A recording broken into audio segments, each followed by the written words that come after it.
పిల్లలు ఉన్నారు, దీనావస్థలో ఉన్నారు, నీళ్లు కూడా లేవు. ఇవన్నీ చూసిన తర్వాత నేను ఇక్కడ నియర్ బై ఆఫీస్ ఏదైతే ఉందో ఇక్కడే ఉంటాను. టైం అండ్ అగైన్ ఇక్కడికి వస్తా, రాత్రి కూడా ఇక్కడే ఉంటా. ఉండి వీళ్ళందరికీ న్యాయం జరిగే వరకు, మళ్ళీ వీళ్ళని సురక్షితంగా బయట తీసుకొచ్చి అన్ని కార్యక్రమాలు చేసే వరకు నేను ఇక్కడే అండగా ఉంటాను. నేను అందరినీ చూశాను, వాళ్ళ బాధలు అయితే వర్ణాతీతం.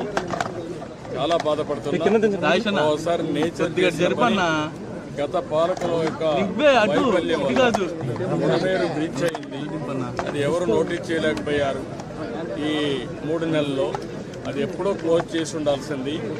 ఈ యొక్క ఎక్కువ వర్షం పడడం, ఎక్కడ చూసినా నీళ్లు వచ్చేయడం, దానివల్ల ఆ నీళ్లంతా వచ్చి టౌన్ మీద పడిపోయింది. నా రాజకీయ జీవితంలో ఎప్పుడు ఇంత విపత్తు విజయవాడలో చూడలేదు. ఇది ఒక పెద్ద విపత్తిది. దీన్ని ఏ విధంగా హ్యాండిల్ చేయాలో అన్ని విధాలు హ్యాండిల్ చేయాలి. నేను ఇక్కడే ఉంటాను, సర్వశక్తులు వినియోగిస్తాం, వాళ్ళని పూర్తిగా కాపాడుకుంటాం. నేను ఆ ఇండ్లపై ఉండే వాళ్ళకి అందరికీ ఒకటే భరోసా ఇస్తున్నా. అవసరమైతే మళ్ళీ వస్తాను ఇక్కడికి. నేను ఎప్పటికప్పుడు పర్యవేక్షిస్తా. పూర్తిగా వాళ్ళని అన్ని విధాలు రక్షించే వరకు నేను ముందుంటాం. అదే మరి ఇప్పుడు బోట్స్ అన్ని పెడతాం, వాళ్ళకి కావాల్సిన నిత్యావసర వస్తువులన్నీ సరఫరా చేస్తాం, మంచినీళ్ళు పంపిస్తాం. మీరు కూడా తొందరపడద్దండి.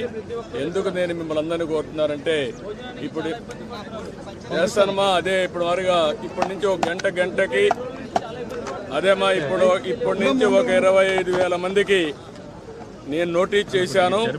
భోజనం కూడా సరిగా లేదు, సదుపాయాలు లేవు, మంచినీళ్ళు కూడా లేవు.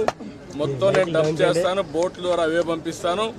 ఎవరైనా ఆరోగ్యం బాగాలేకుండా ముసలి వాళ్ళు కానీ చిన్నపిల్లలు ఉంటే వాళ్ళు బయట తీసుకొద్దాం.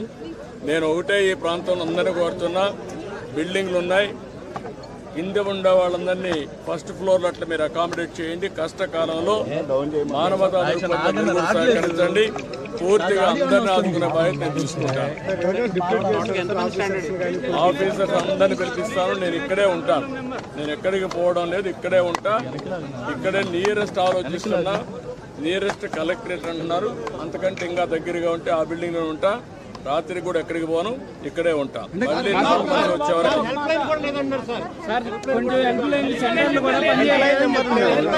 మొత్తం హెల్ప్ లైన్ పెడతాను, హెల్ప్ లైన్ పెడతాను. ఇప్పుడే ఇస్తాను, ఆఫీసుకు పోతానే. హెల్ప్ లైనే కాకుండా నేనే కూర్చుంటా.